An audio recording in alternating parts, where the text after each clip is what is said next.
Okay, hello to everybody. Thank you for joining us. I see a lot of familiar names on the list, and it's great to see you. I wish we could talk with each of you individually. Some good friends from many years, and thank you for joining us. Today we're going to be talking about the challenges of extreme sensitivities and boards. And Terry will be leading the discussion. I would invite you to use the dialog box for questions. You can submit your questions there in writing. If you want to do it verbally, you also have the capability of raising your hand to indicate that you'd like to say something and ask it directly, which is fine with us. I will try to manage the questions and then share them with Terry as appropriate. And this is a presentation that actually Terry and I put together some time ago and have refined it over the years. And we're going to get into it. But before that, Terry, if you could show the shop slide, that would be helpful. And first technical, there we go. Okay. I know you probably are getting notices of this. I just wanted to let you know that we have 3 seats left for our July workshop. And this is a really unique training opportunity where we have, Terry, Ginger Hansel, Arnie Steinman, and I will all be here. And we limit the class size to about 20 people. So if you're interested and you're thinking about registering, I wouldn't linger. Just recommend that you go ahead and do it. And the details of the workshop and registration information is on our website. There's a link right on the home page that will take you to it should you be interested. Now with that, I'm going to turn it over to Terry and put you in his good hands. Thanks, Terry. Thank you, Ted, and welcome everybody. Thanks for joining us to discuss this topic that's actually over my 30-year career in ESD is something that I've been challenged with the whole time, and I'll be talking about at least one case history that goes back many years of dealing with devices and boards that are much more sensitive than we have been accustomed to in an existing control program. This presentation is actually, what I did is I selected slides out of an existing tutorial, ESDA tutorial that I give. In fact, I'm giving it this year at the symposium on the same topic. And I've tried to boil it down to about an hour with this time slot. This is the outline. We'll go through a couple of case histories, which are sort of the motivating part of the presentation, and talk a little bit for those who may not be familiar with the terms that we use, ESD classifications and thresholds. And that'll include a little bit of discussion of an ESDA roadmap and how it's pointing towards the probability of more very, very sensitive devices in the future. And then we want to spend a little bit of time thinking about some lessons that were learned in a specific technology called magneto-resistive heads, which are the read-write elements in disk drives. And that business went through a rapid change in ESD sensitivities over a decade or so period that is kind of a starting point for our discussion. And there are ways that can inform us for the future in the semiconductor business and the ways that it might be misleading, and I want to go over those. And then in a very brief fashion, we'll go over some key elements that may contain differences in managing a program and what is normal for run-of-the-mill devices. And then at the end, share with you again, going back to the MR head experience, a case study where they use some of these different techniques to establish that a program was meeting the ability to handle very sensitive devices, and then hopefully we'll have some time for questions. So we'd like to leave this webinar with everyone having an understanding of what we mean by ultra sensitive. We'll have shared a few case histories, look at a roadmap, look at the advanced techniques, and look at this qualification example. And I want to emphasize that when we start going down to these very ultra sensitive devices, that it's unlikely that there's going to be a cookbook for ESD control in the manner that we believe we have one now. Even now, things need to be customized somewhat for each technology and each business and each yield objective.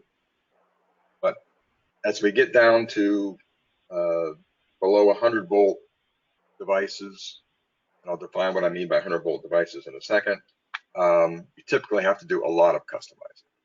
So that's one of the big differences. In addition, there are some management and administrative considerations that are an important part of having a successful program. And Ted and I have seen this in action in many of our much of our work as consultants. We find that companies that have moved towards having people on their staff who have a full technological understanding of what ESD is and how it affects their products is a very important aspect. This is related, of course, to the fact that there is no recipe, and so you have to be on your toes with respect to the fundamentals.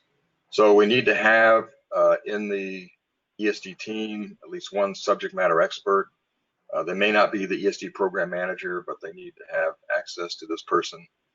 The requirements need to be customized beyond basic. So for most of the industry, basic means S2020, which is a great ESD control program baseline, but it does not contain guidance on low voltage devices, and it also is not a complete program for charge device model mitigation. Terry, we've had our first question, and it's what is being asked is if there will be a comment or comparison to Class 0B.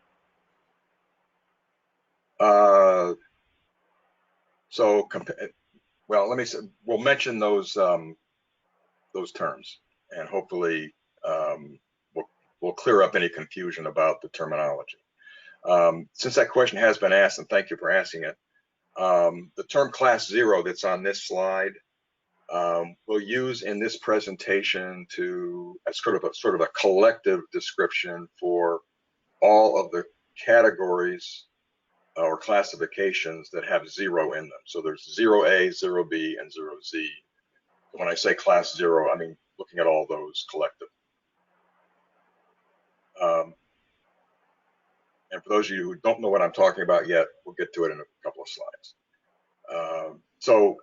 Requirements need to be customized beyond S2020, and in general, need more frequent and broader compliance verification. You need to check things more often and with more scrutiny. Just a couple of case histories. This particular one was a circuit board that was transferred to manufacturing in one of our AT&T facilities. It was transferred with initially with no ESD data. It was a high-speed, high-performance system. We later found out that it had about a 15-volt CDM threshold using the types of somewhat rough equipment we had at the time. But they were 1.7 gigabit leads with no ESD protection. And by the way, the term circuit pack is kind of an archaic term now, but it's printed wiring board assembly. The production yields are listed here, and you can see that it was very unpredictable and hit some pretty low points. Sometimes on some days, 100% failures. Billions of dollars were at stake.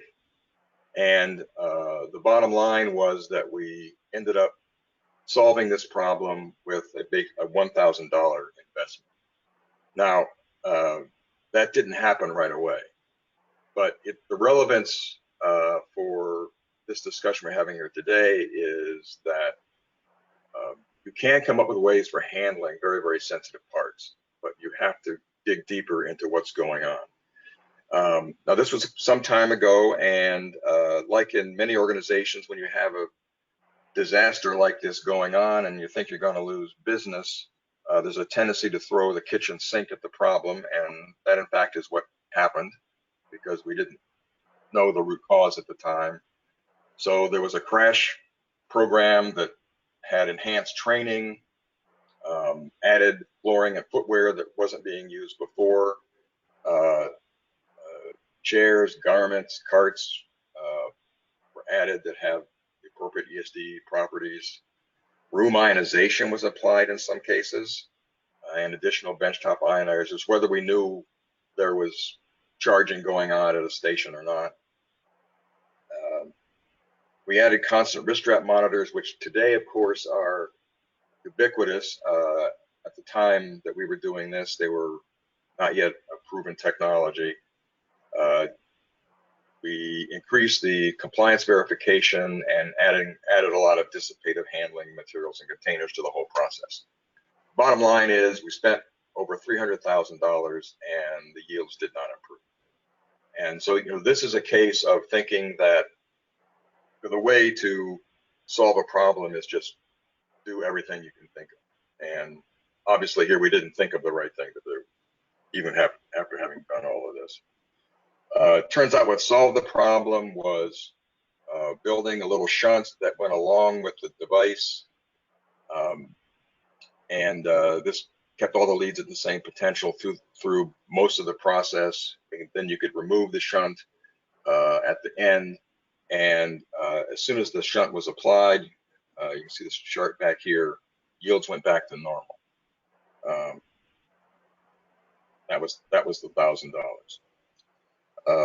A little bit later on, this took a long time to get the device redesigned. We got the performance up to 750 volts HBM and 100 volts CDM, and that was at least a manageable process.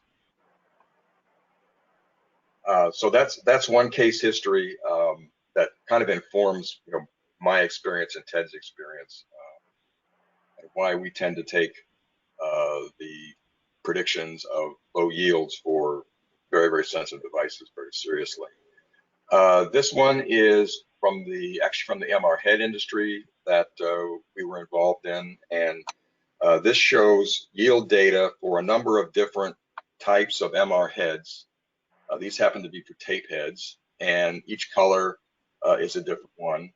And you can see that there was just very, very little control of yields time period before we started working on this problem from the point of view of going beyond S2020, looking at the charge device model and related threats that were present in the factory, and building the program around that broader set of ideas. These devices, when we started this, were about 65 volts CDM, and since we've left this facility several years ago, they've now gone down to 20, 30 volts and are still producing in high yield. So the main thing, the big decision that they made was to decide to go beyond S2020, and then use expertise. In this particular case, they hired us to help them for a year find all the different things they needed to do, and then they learned how to do it themselves. They really haven't had to call us back.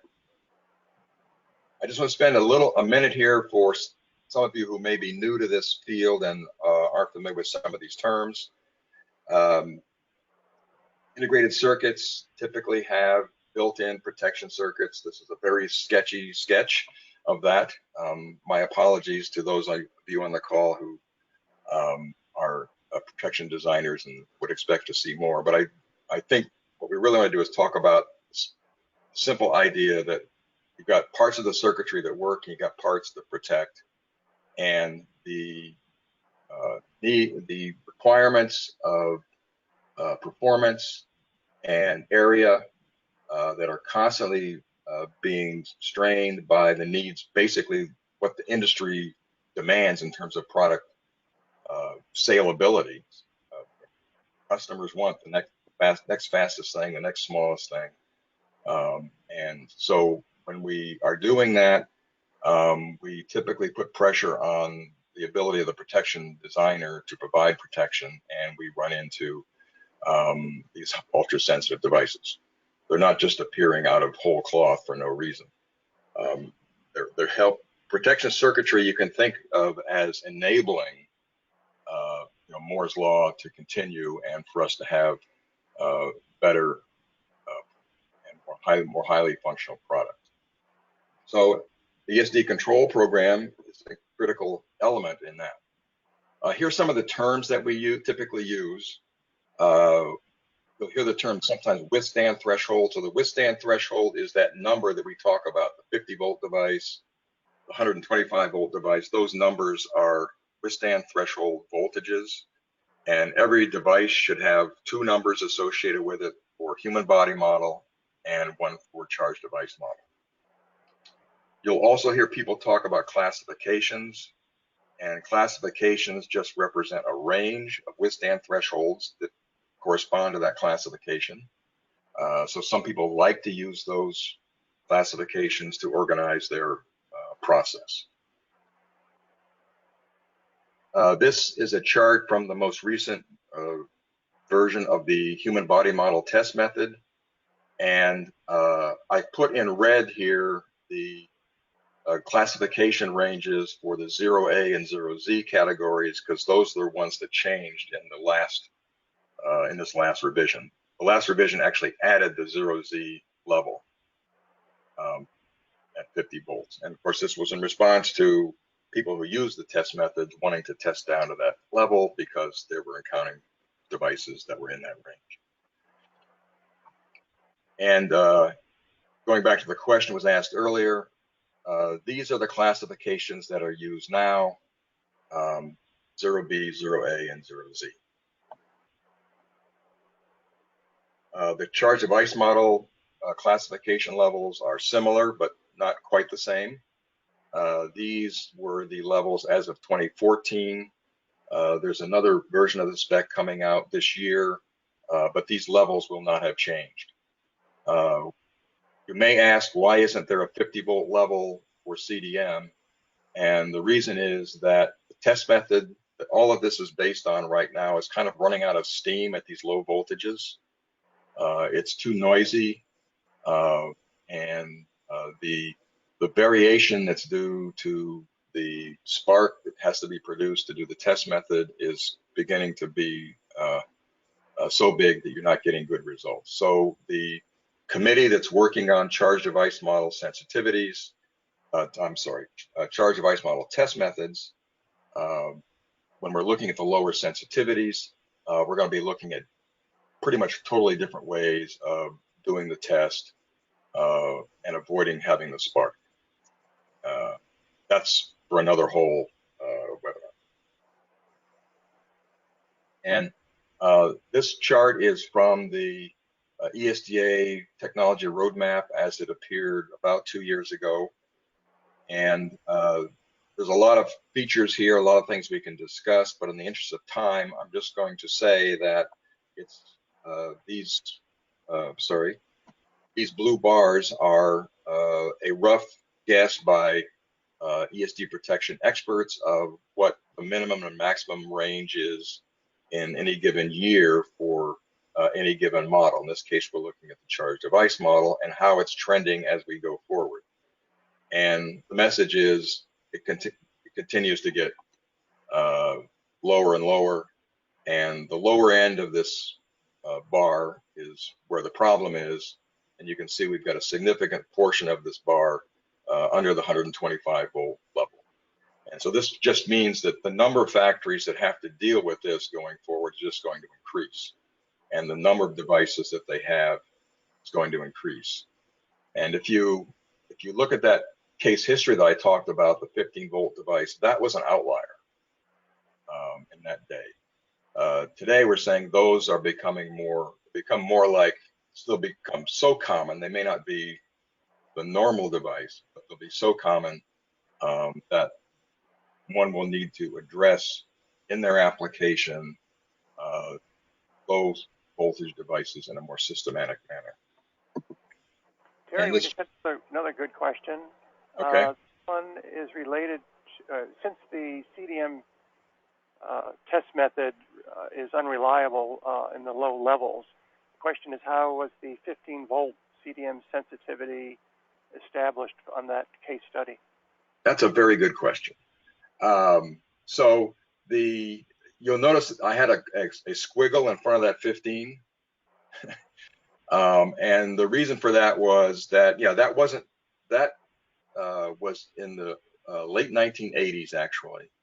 And we had an internal standard method that was tweaked to try to find out what the level was.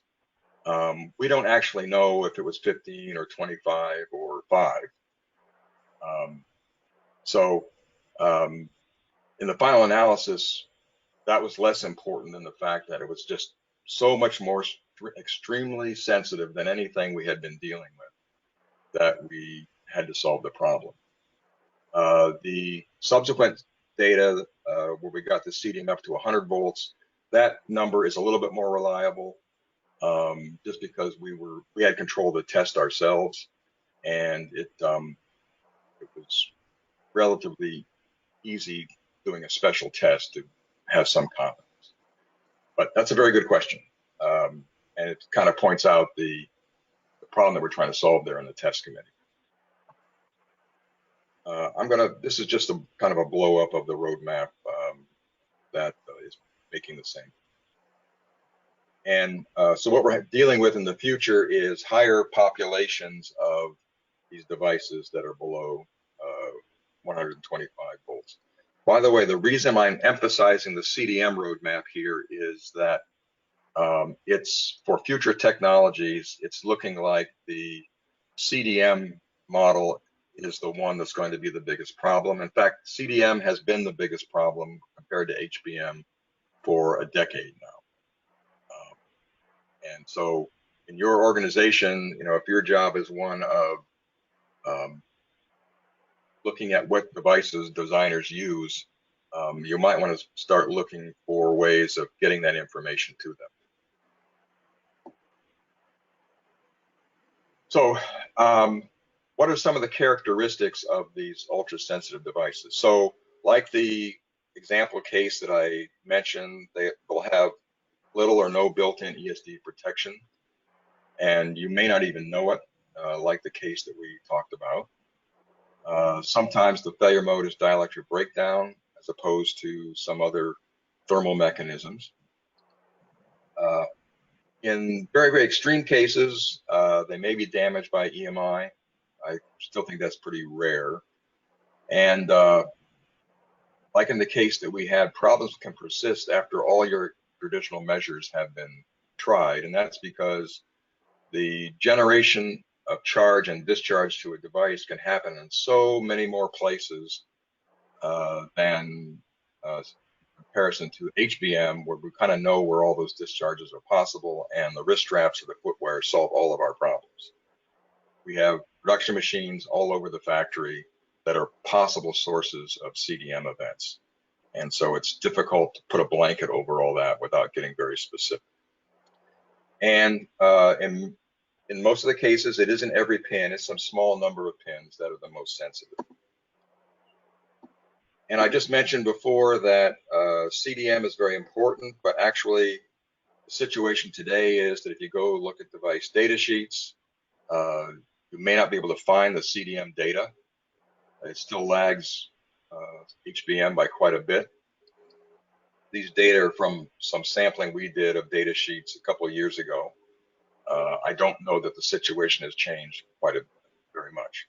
So if you are anticipating getting into this situation where you have these very sensitive devices, you want to be having as part of your component engineering or supply line engineering process a way of either finding this data on the data sheets or knowing who to call in your supplier base to get the information. And many, many more organizations have the data than make it easy to get. So make those phone calls. There is a working group in ESDA, which is working on a standard way of representing this data that hopefully will encourage people to do it more often.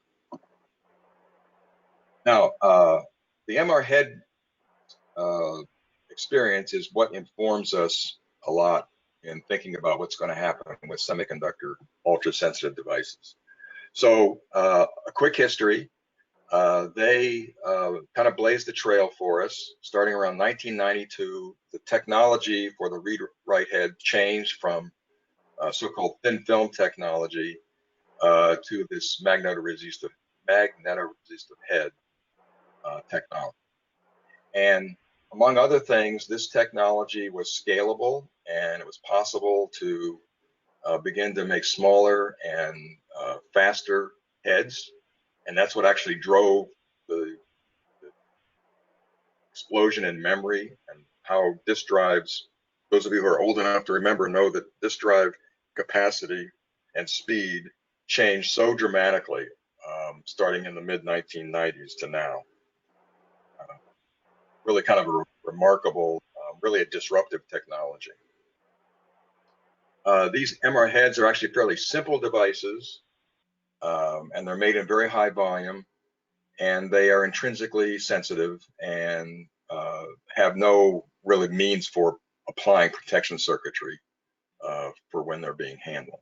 So up to this point, if you looked in the semiconductor side of the business, the factory could always say to the designer, you can do better, you can design this better, you can protect it to a higher level. With this device, the performance requirements and the money that could be made by having the next highest density disk was a much louder voice than what the factory was saying in terms of ESD acceptability. So the sensitivities just crashed from a few hundred volts down to single digits in about 15 years. And it went through technology nodes just like the semiconductor business has. And our colleague Al Wallish, who's been in that field for many, many years, likes to say that every technology node was an adventure. Things changed that they didn't ever dream they'd have to worry about. This is not so much a roadmap, but a look backwards in ESD thresholds of MR heads, and you can see how quickly things fell. And if you compare semiconductor memory, it was plodding along at this same very high level at that time. And this region in here is where things really got tricky as we went from the normal MR to this, I think this is an isotropic MR to giant MR, and there's even a TMR technology now that is even more sensitive. So this was happening, and the bottom line is that all through that period, the business was there, right? So they were producing these in high volume, solving the problems as they went along, and ultimately reaching a steady state at these single-digit dimensions where they are highly confident in the process that they're using. But here are a few of the lessons learned. It was at about 100 volts that the people in the business tell us that things really got to be difficult. Up to that point, the recipe that was implied by the existing standards documents was adequate. That was no longer the case at around 100 volts. It was a paradigm shift at that point. Ionization helped with some, but it was not sufficient. And the change in philosophy was that you had to assume that the device was charged. Electrostatic voltages are generated by triboelectric mechanisms that are very, very difficult to control and predict. And so below about 100 volts, you just have to pretty much start to assume that you're going to have some charge on a device. Now, no new control technologies were invented. MR head business uses the same stuff. But what the emphasis was in building a robust program was to, everywhere possible, eliminate metal-metal contact. And the reason you have to do that is because, remember, we're assuming the device is charged. This is a different philosophy from what is implied in S2020, where you pretty much assume you can remove all voltage on the device. But remember, the scope of S2020 is 100 volts HBM and 200 volts CDM. So that, even in that document, there's a recognition of the fact that below those voltages, you're not sure you can remove all the voltage reliably. So if I'm eliminating metal-metal contacts, that means in every case I can, I try to provide soft landings or soft grounding with dissipated materials. And I think another important aspect of what was learned in the MR head business was to use what we call advanced measurement techniques and methods. And these include wide use of ESD event detection. We'll say a little about what that is a little bit later. And in analyzing the ESD mechanisms in the key processes, going beyond measuring things with field meters and doing things like measuring discharge currents and using contact voltmeters. Now, what are the implications of this for the integrated circuit business? So first of all, we can see that we've demonstrated that even a very, very sensitive device down to 1 volt can in principle be produced in high volume and high yield by applying the known ESD control techniques. It's a matter of having your handle on how well those are being applied, when they might go out of spec, and what surveillance you have to do to know that before you've damaged too many devices. It's important, though, that MR heads have some major advantages over ICs. Since they are simple devices with little variation other than changing size, many of the ICs that we're having problems with even now as we start to go below 125 volts, there are many, many different devices in production at the same time using slightly different production techniques because they're being put in different packages. And instead of having, a few pins on a device being the problem, you may have hundreds on some of these ICs. So that's a different challenge than the MR head business had. Also in the MR head business, just because of the way they work and the types of testing you can do on them, the ESD failures were detectable almost immediately. Typical process might have 4 or 5 test steps in it along the way, and at those test steps you can find the failures relatively quickly. So there's a very, very short feedback loop. Of course, we know in IC failures, the feedback loop is much longer. The analysis is much more difficult. And CDM failures in particular can be very hard to find. So that basically means that the learning curve that comes from having a closed loop reliability system with efficient root cause analysis is a bigger challenge than it is for simple devices. And finally, the MR heads, once they are packaged into their disk assembly, are pretty much so well protected that they're not a problem. Compared to in the IC business, most integrated circuits, after they're packaged, then go on a circuit board. And handling at that next level of assembly is at least as important because of the capacitance effects, larger boards, if you do happen to have discharges in devices, they can fail at even lower voltages. So some things the same, some very significant things different. One thing in the ultra-sensitive device business that's going to be more important is a more rigorous process analysis strategy. There's a whole working group in ESDA, Working Group 17, which is working on process assessment. That's some very important work that is going on.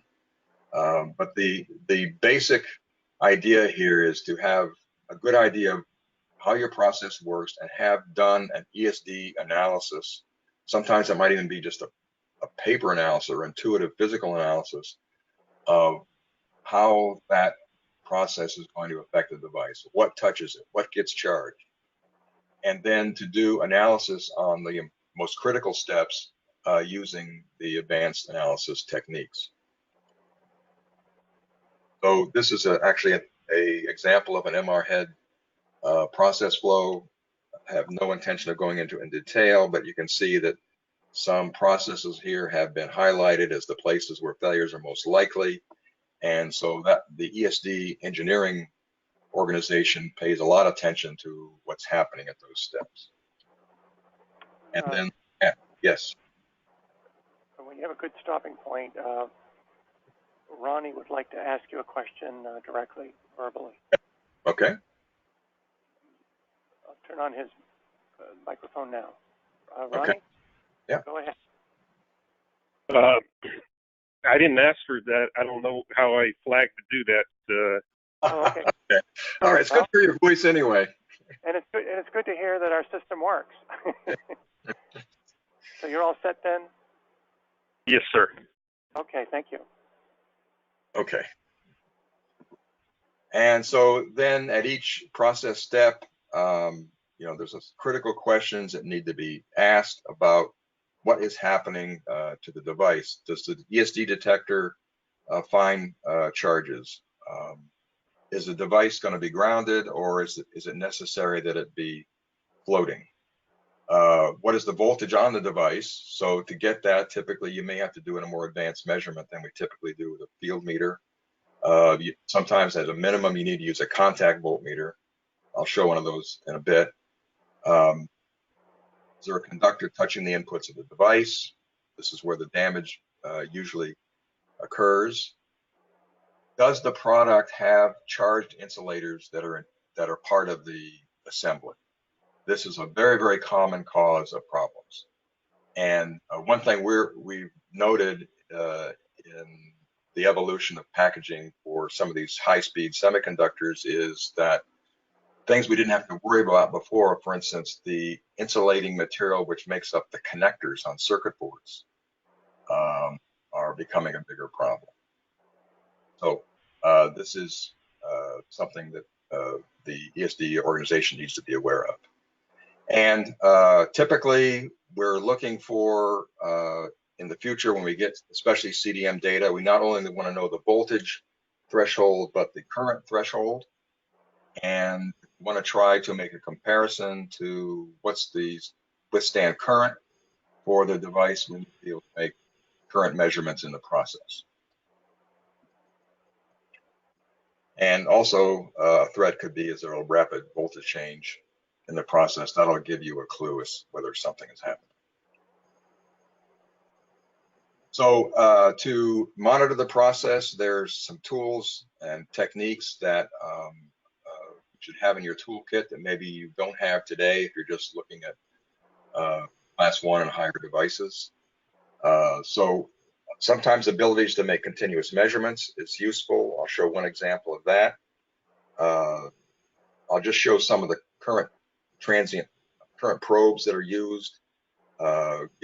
Show you one example of a contact voltage measurement and go briefly through event detection. So, Terry, yes. We have another question, a verbal question. And this Okay. is from Farouk. Okay. Go ahead with your question.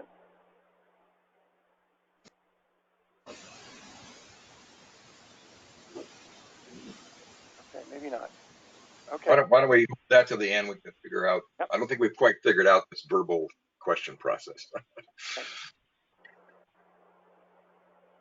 So if you have a process, you're moving along in a several steps along the way. If you're just making static measurements with a field meter, and yet there's places where you can't make the measurements, such as when the device is picked up and then put back down again. If that process is a hard grounding, then that could be something you miss, even though you've measured low voltages along the way.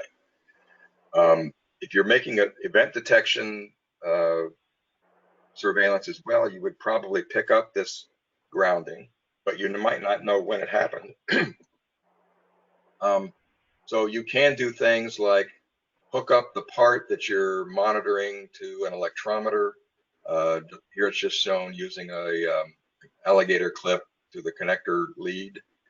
And this particular case was looking at the effects of handling this element with nitrile gloves. So that will charge this board. And then to look at the effects of ionization as a remedy for that process. So here we have continuous monitoring of the voltage on the board using this connection with no ionizer. And you can see we get some big excursions up to, these are going up to 250 volts because that was the limit of the electrometer. And then we can compare that to with the ionizer. So the ionizer, is well balanced. It's well below the 250 volt level, but the excursions are still occurring. They're not as common, but they're still there. And the reason for that is that the tribocharging that's occurring just by rubbing the PCB with the gloves is faster than the neutralization by the ionizer. So the ionizer doesn't give you a complete neutralization for this process. And this is always an issue with ionizers. They're great for relatively slow neutralization, but for fast processes, they are not going to be the final solution. And with very, very sensitive devices, this consideration becomes more important. Getting to the current transient measurements, there are a number of current probes that can be used to measure currents in processes. Typically, when you're measuring a transient current in a process, you have to do some sort of offline simulation. It's difficult to interrupt the process and make the measurement. But we have found in these cases where you're really trying to understand your process, this is an essential element of understanding your process. These are just some examples. The CT series of probes from Tektronix are very popular and used widely. If you're measuring current flowing through larger wires or cables, this Fisher clamp also works well. Obviously, the thing that's missing in this picture is the probe by itself doesn't tell you anything. You have to hook it up to a high-speed oscilloscope, and high speed depends on what you're trying to measure, but typically, something in the 1 to 3 gigahertz, which is good, and these days fairly available. So this is just an example of making a CT, using a CT6 to measure current through a bond wire and then capturing on the oscilloscope. These measurements were actually part of the story I'm going to tell at the end about an organization going through and verifying their process to tell their management that they had everything under control and they could stay in business. This is an example of a contact voltmeter, which is very useful for when you're really trying to get down to very strict control of voltage.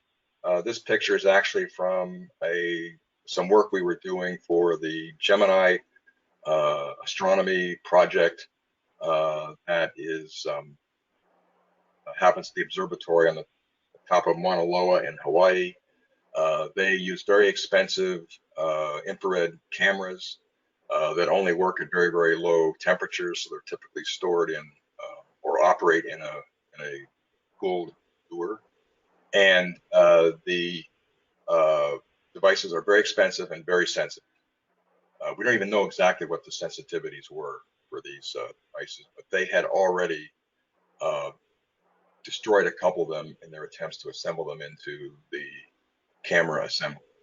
So we put in place a rule for the assembly of all the cables in this process have a less than 1 volt as measured using the contact volt. And we measured every pin. We finally put this together, and that's the process that they use now for installing cameras. Although each camera was like $250,000, so it was no insignificant project. Event detection is growing in use because of the move to ultra-sensitive devices. It was adopted early on. In fact, I would say that the MR head business drove the early development of commercial event detectors. The event detection depends on the fact that when there's an arc due to an ESD event, it radiates broadband electromagnetic radiation, and you can pick that up on an antenna and use it as a detector for that event. Depending on how the antenna is designed and how the detection circuitry is designed, you can pick up a lot of the broadband or narrow pieces of it. And so if you look at the different event detectors that are available, you'll see them, some capture everything, some are allegedly designed to only capture pieces of it. We have found that you have to be very careful in using an ESD event detector, understand its limitations. Once you've done that, though, it's very powerful. You can walk into a factory and get an immediate idea of where events are taking place in much of the production equipment, and find things that are wrong very quickly. But it does take some learning to use it and not go spend your time chasing events that don't matter. You can do it with expensive equipment, high-speed scopes, and you can use multiple antennae and do location, basically triangulation, to find the location of some events. But most often people get the more inexpensive ones that allow you to do event monitoring. Some have counters and connections to data acquisition systems that people use to keep track of what's happening in, for example, test handlers is a good application to have installed event detectors to find where you're beginning to run problems with charging and the handling. These are just, Terry, yes. let's try the verbal question one more time. Hey. Farouk, your hand is up in the dialog box. Would you like to ask Terry a question directly?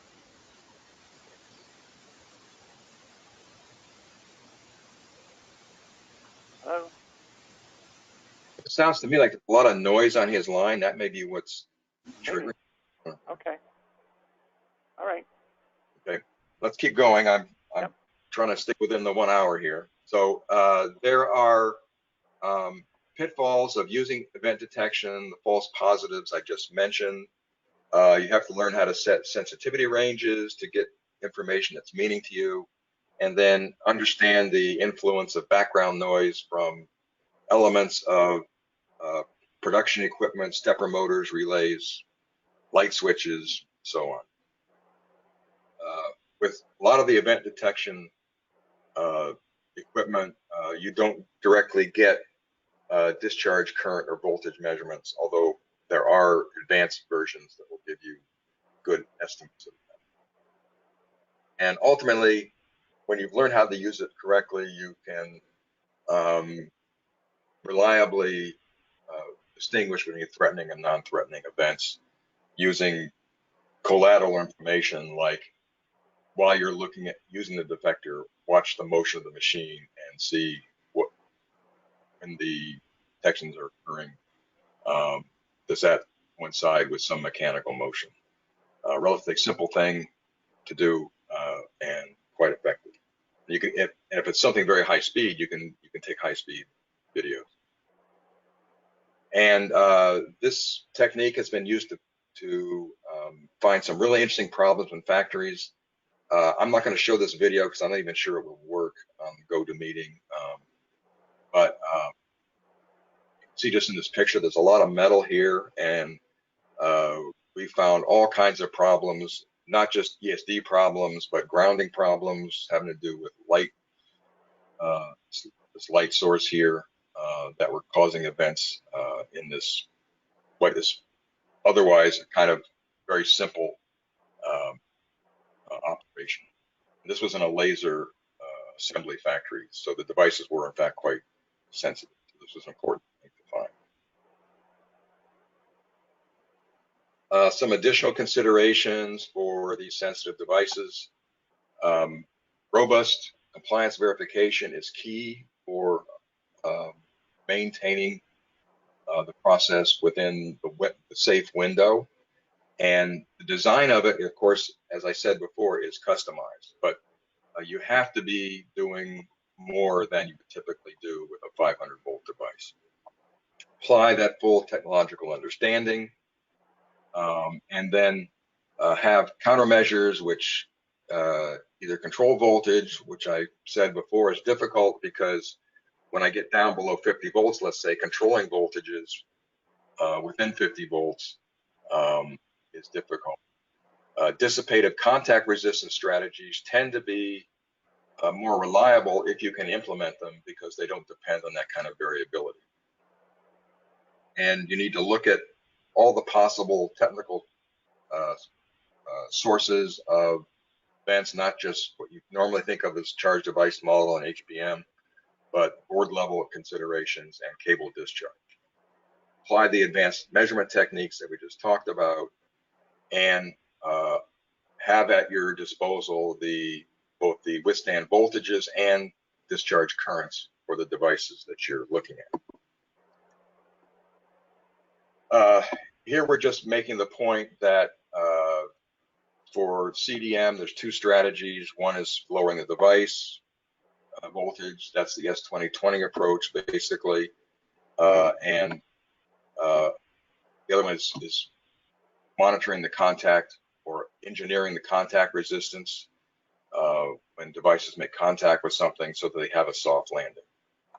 This is the one that you have to do more of with the ultra-sensitive devices than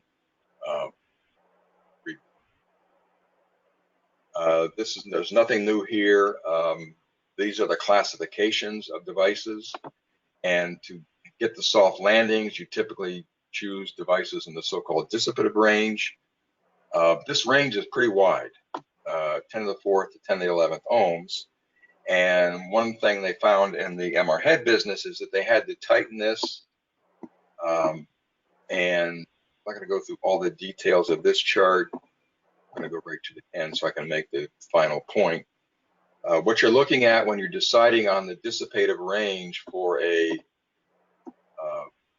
item that's going to touch your device is you take into account two pieces of information. What is the information about the device? What is its threshold? What is its capacitance? What is the resistance that the device would encounter to ground when it's touched by this material? And so you can either have materials which are too conductive, allow too much current to flow, so you don't want to be in the range below a certain value, and you need to have the discharge time fast enough so that the neutralization occurs quickly enough when you have a really, really fast process. And then the safe range is in between. So for this particular example that I've gone through here very quickly, I hope just the concept comes across that depending on the sensitivity of your part and the speed of your process, your safe range will be inside dissipative range. So in 10 to the 4th to actually 10 to the 11th out here is the dissipative range. It's not sufficient to go and order a material that is just dissipative. You don't know what you're going to get, or you may get something that's not controlled well. And 10 to the 5th to 10 to the 7th was the one that came out in this particular example. This was an analysis that was done in the MR head industry for the tweezer tips. I've used this. More care has to be given to selecting ionizers. this is important for all situations, of course. Ionization only works on surfaces that it can see. And quite often people forget this when they're designing a process. And so unless you make that area exposed that may have charge on it, you may not get complete neutralization of your object. There are some other limitations on ionizers. AC ionizers are typically not adequate because they have too large a voltage swing inherent to their technology. When you deploy an ionizer, field suppression from nearby ground planes will basically suck up ions like a sponge, and that reduces their effectiveness. All the surfaces must be exposed to airflow. Some insulators may not neutralize effectively if they're placed on metal. That's just another way of talking about the field suppression issue. You need to have K rate on the ionizer, which is faster than the operation speed. So this is stated here as a misapplication if your operating speed is faster than you can. The rubbing of the gloves of the circuit board was an example of that. And your offset voltage or balance, which is specified for the process, can sometimes be too high for your application. So what that means here is that your sensitivity to the part is very high, that is, the voltage is low, and you need to consider that in deciding on what's the offset voltage for the ionizer. And often ionization isn't the best practical solution, and using dissipated materials is a better one. And dissipated materials actually work to do a neutralization in a fashion similar to ionization, often similar time frames. But remember, we can engineer the material to have the K rate that we want. You're going to apply ionization. You should show this effective, because if it's not doing anything, it's not helping your process, you're just adding a maintenance headache to your process. And so we confirm its effectiveness by measuring the electric field, wiggling out the ionizer, and also looking to see whether events are happening without it and they go away when you apply the ionization. We recommend here setting a offset based on the sensitivity of the part, which, depending on your risk, how risk averse you are, but anywhere from 1/2 to 1/10 of the most sensitive device is a good guideline. So for example, if I have a 50-volt device that I'm trying to keep safe in some environment where it's being charged, we would have a 5-volt offset, and that's achievable.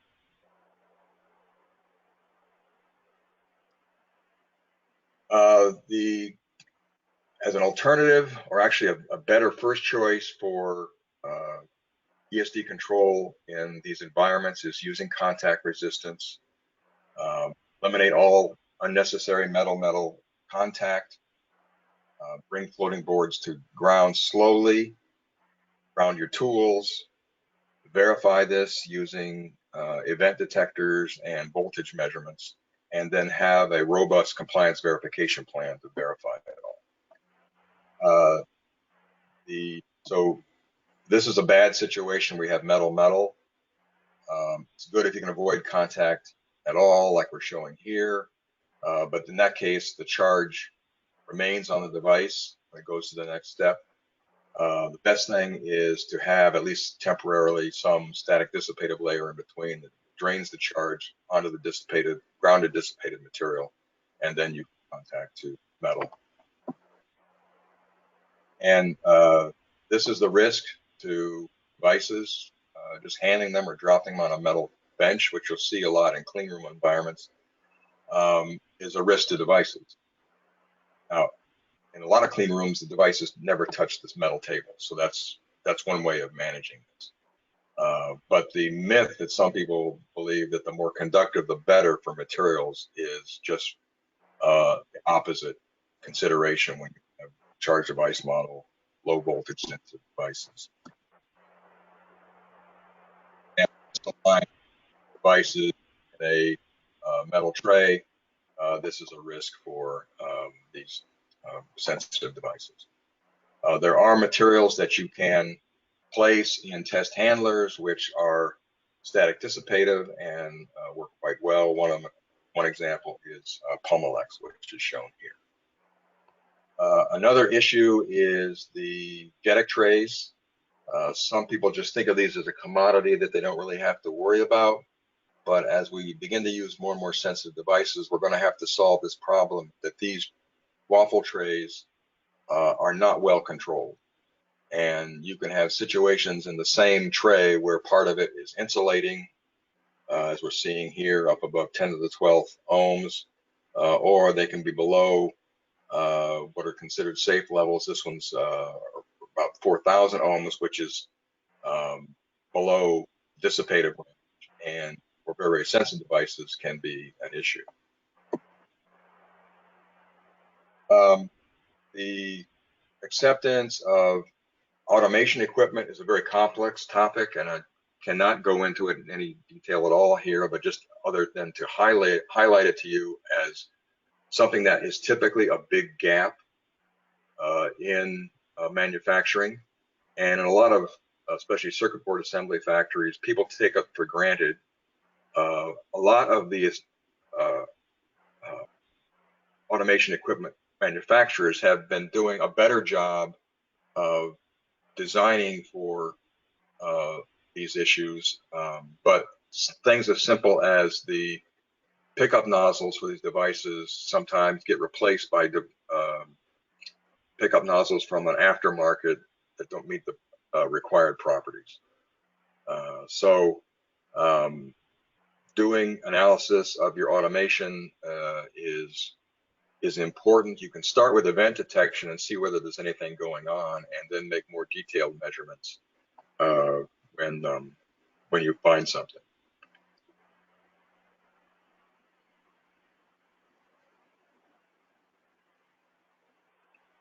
And using the event detector for analyzing ESD events is something we do all the time. It's the first go-to thing for looking at equipment. And you can do some more nuanced things, such as run the equipment without the device in the equipment to see what happens with respect to the events. If you take the device out and the events remain, it's likely that those events are not coming from anything involving the device. There are some subtleties to that, but it's a general principle, something to start with. And you can analyze a lot of the different aspects of the tool.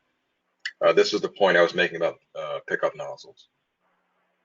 This pickup nozzle right here from a pick and place machine had very low resistance, well into the conductive range.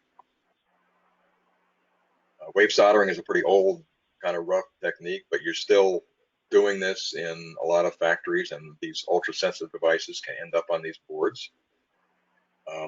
The board is actually grounded when it touches the solder wave. And if you have some of these high-speed devices at this end of the board where the connector is, they'll be the ones that see the first pulse. And we've seen board designs that are like that. So that's something to understand, even when you're designing boards for manufacturing, and they have that as a consideration. Test handlers continue to be an issue.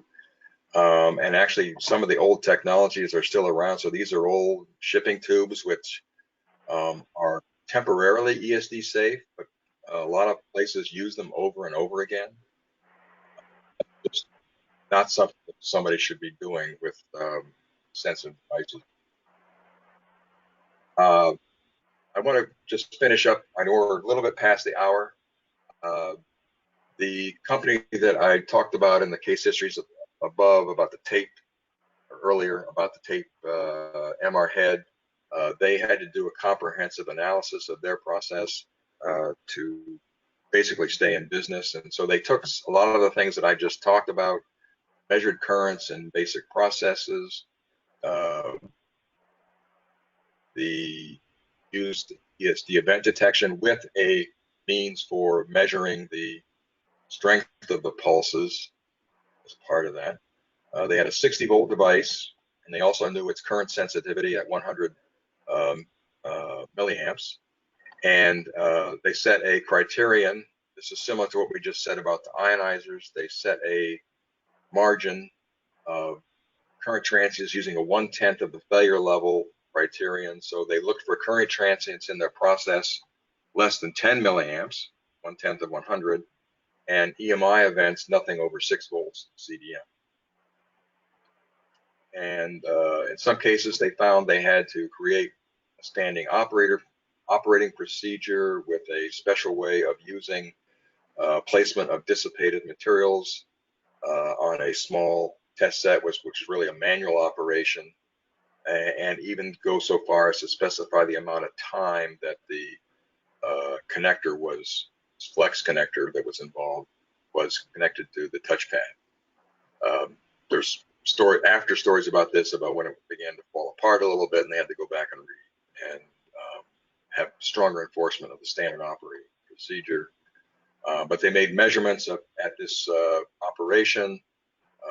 This is the current measurement that was being made, 2 milliamp maximum current. Remember, they set the goal at 10 milliamps. And then they had several stations where they did this and compared the before and after, and you can see that when the standard operating procedure was being used, they got really good results with low current.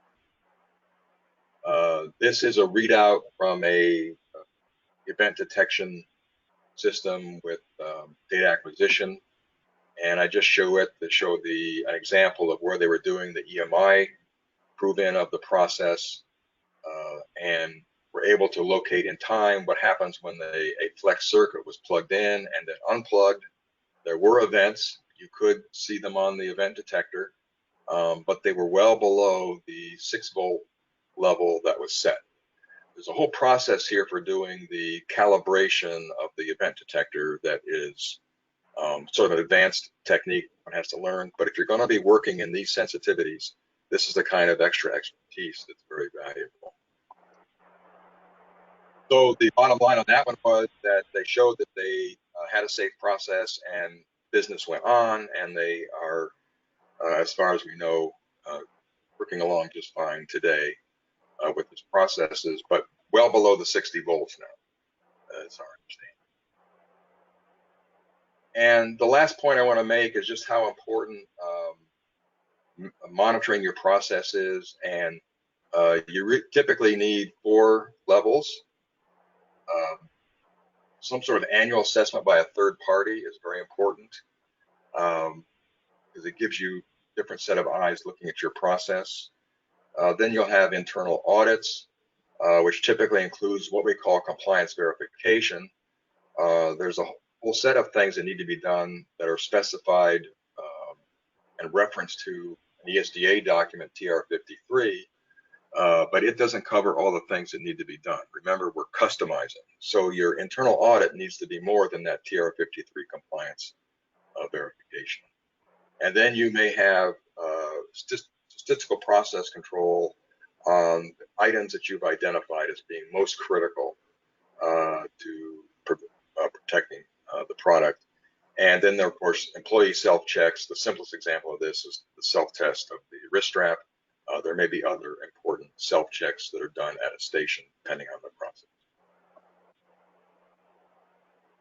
And there are a lot of decisions to make about the frequency of audits. S2020 and TR53 tell you nothing about this. And so it's important to make judgments, and it is a judgment.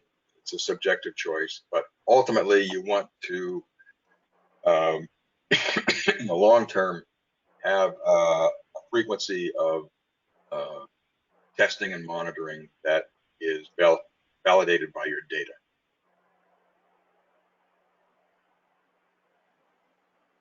And so the auditing administration has a lot of factors.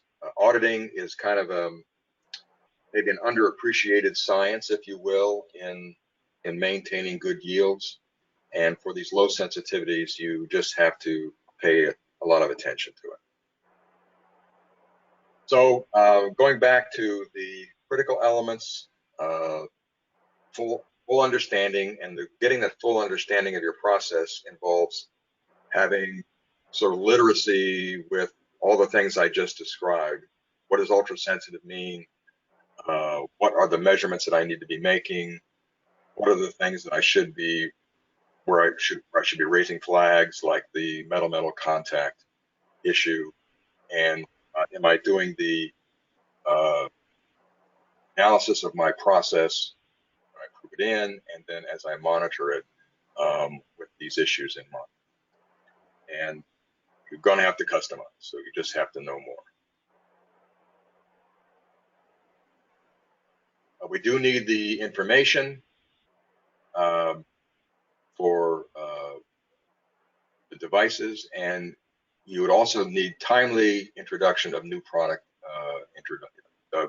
introduction information, including the sensitivities of the parts. You don't want to find out, like we did in that case history I talked about, where the drop in your yield was this indication of the problem. Sorry, I'm losing my voice.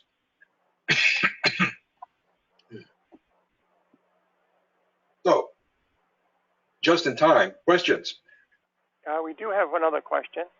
Okay. 2020 defines the ionization offset as plus or minus 35, and discharge time as user defined. What's your recommendation for ionization for ultra sensitive devices? And adding to that, the current spec is to check the decay time from 1,000 volts to 100. Most of the audit tools cannot measure a value below 100 volts. Mm-hmm, mm-hmm.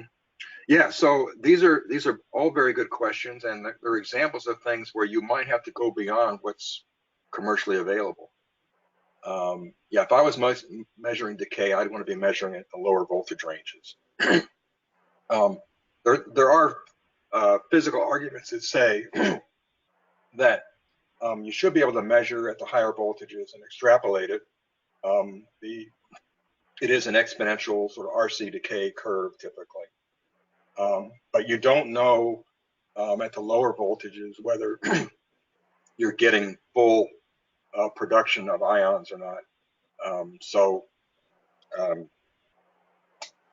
I'd say this is where you need to be just a little bit maybe smarter than somebody buying an ionizer out of a catalog. The decay rate is special to your process. It may or may not be a lower or higher number. It really depends on how fast is your process, how quickly do you have to get things to decay. And that's why that's left unspecified. And in terms of the offset, I would just go back to the example that I just showed you. If you have very, very sensitive devices, you're going to want to get an ionizer that has an offset that is some significant fraction of the device sensitivity to give you margin. The other thing I would add to that, Terry, is the portion of the question related to the 35 volts. You would set that also based on the expected device or the known sensitivity of the devices. Yeah, I think that's what I just said. Yeah, okay. Yeah. Okay. Let's see here. And let's see, he's talking about the 100 volt item here. That would make sense at the 100 volt and below. However, the 120 volt and above, when we have a certified test lab showing higher level. I'm not sure what you're asking there, Bob.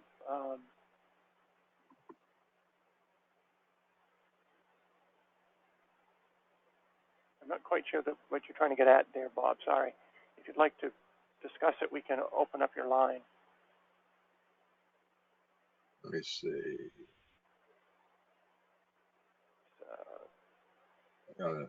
That would make sense at 100 volts and below. However, 100 above B when we have certified higher level. I don't know.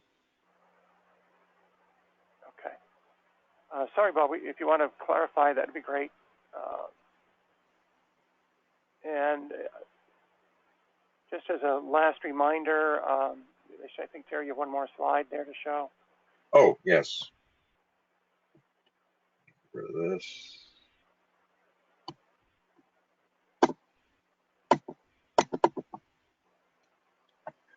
If it wants to. It may not want to show it. What I was going to add to this slide is that in this workshop, we go into much greater depth for these ultra-sensitive applications and the class 0 needs. We cover it systematically and in much greater depth. So join us if you can. I'd love to see you there. And thanks to everybody for joining us. We appreciate your time, and we look forward to seeing you with our next webinar. And check our website from time to time to see when the next webinars are coming up. Thanks very much to everybody, and thank you, Terry. Thank you, everybody.